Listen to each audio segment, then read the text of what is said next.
Dans 2 jours, c'est la Coupe du Monde en Russie. La Coupe du Monde est un événement qui attise les passions partout dans le monde et les joueurs au centre de l'attention médiatique n'échappent pas aux tensions. Presque toutes les éditions ont eu leur scandale et à cet effet, nous vous proposons aujourd'hui de découvrir les histoires qui ont marqué les Coupes du Monde. Bonsoir, c'est Monsieur K pour une nouvelle vidéo. Aujourd'hui, on va faire le top 10 des plus gros scandales de Coupe du Monde.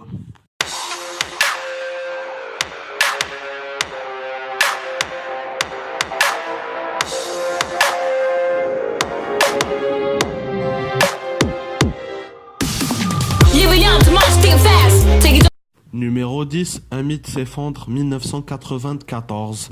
Lors du mondial de 1994 aux États-Unis, Diego Maradona fait une nouvelle fois parler de lui en mal. Âgé de 33 ans, la légende vieillissant est convaincu de dopage après le match du premier tour contre le Nigeria. Suite, il fut contraint de quitter la compétition la tête basse. Numéro 9, la main de Dieu 1986. Le 22 juin 1986, à la 51e minute de quart de finale opposant l'Argentine à l'Angleterre, le score était nul lorsque Maradona s'élève dans les airs pour lober le gardien anglais de la main. L'arbitre ne vit rien et le but fut accordé.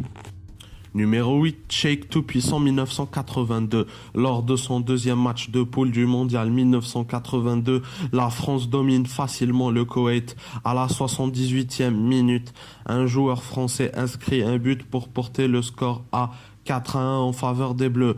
Mais les joueurs du Koweït n'acceptaient pas ce but et ainsi qu'est intervenu Sheikh, le président de la fédération de football, qui finit par faire annuler le but. Numéro 7, le but fantôme 1966. La finale de l'édition 1966 opposait l'Allemagne de l'Ouest à l'Angleterre qui jouait à domicile dans son stade mythique.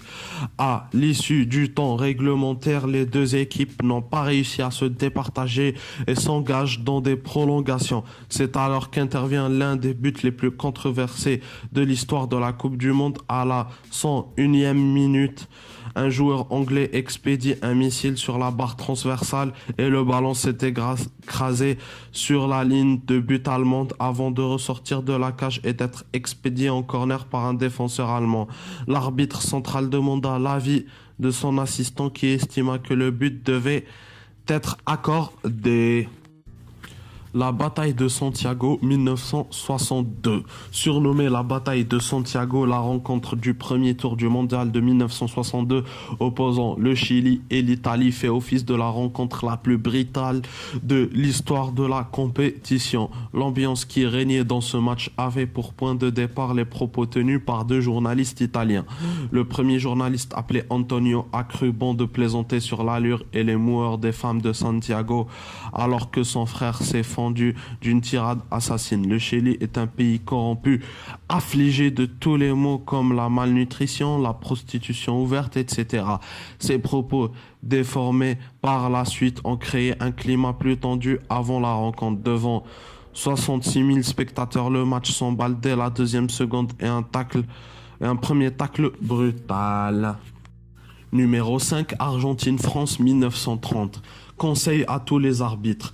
Il faut bien vérifier sa montre avant chaque rencontre. Cette suggestion toute simple aura par exemple évité que le match Argentine-France se termine 6 minutes plus tôt que prévu.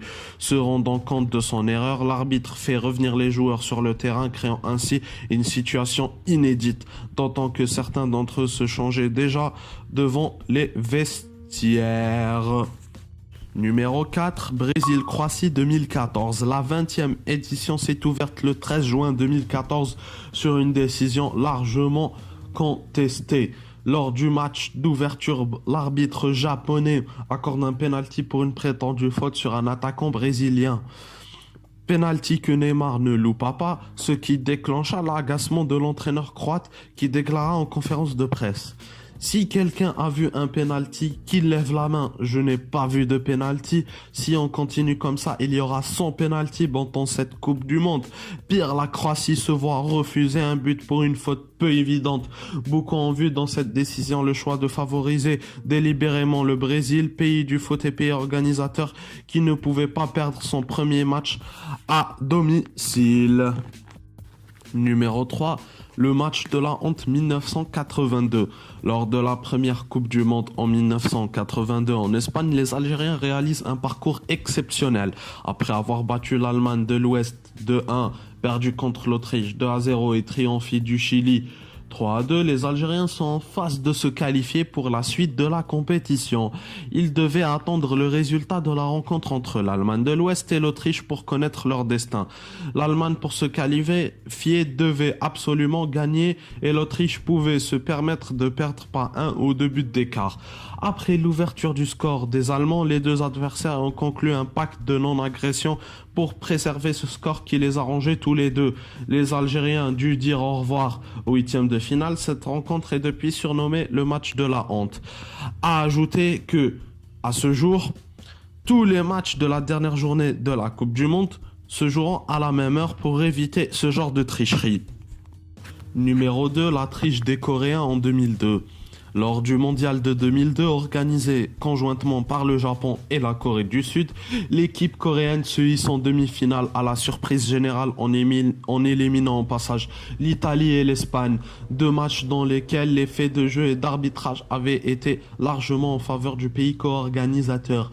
En huitième de finale contre l'Italie, les Sud-Coréens s'étaient imposés 2-1 à l'issue des prolongations après un match où tout semblait tourner en leur faveur, comme l'éclusion d'un des joueurs de l'équipe adverse, Francesco Totti, et un but refusé pour l'Italie pour un hors-jeu imaginaire.